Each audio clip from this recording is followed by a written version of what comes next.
رمضان الذي انزل فيه القرآن هدى للناس وبينات من الهدى والفرقان. رمضان کا مہینہ آئے گا، قرآن تراویح میں سنا اور سنایا جائے گا. اللہ تعالیٰ بس ہمارے سننے اور سنانے کو معاف فرمائے.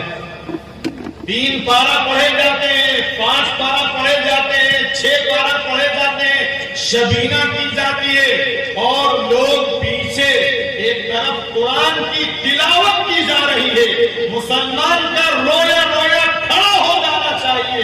اللہ کی عظمت سے اسے اپنے آپ کو جھکا دینا چاہیے. اللہ کی عظمت اور اس کے جلال کے سامنے اور اللہ کی کتاب کی عظمت اور اس کے تقدس کے سامنے انسان کی آنکھوں سے آنسو چھلکنا چاہیے. لیکن اس وقت ہمارا آپ کا کیا رویہ ہوتا ہے؟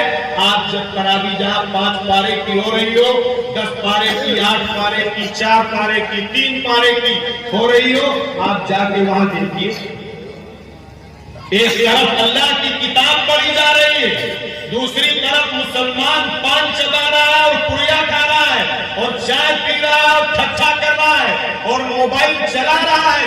اللہ کی کتاب پڑھی جا رہی ہے اور جب امام صاحب رکوع میں جانے کے لیے آیت کو دراز کریں گے، یہ دوڑ کے آئے گا، اس کے اندر شامل ہو جائے گا. یہ قرآن کی عظمت اور قرآن کا تقدس ہے یا قرآن کے ساتھ مذاق اور قرآن کے ساتھ استہزاء ہے؟ آپ بتائیے.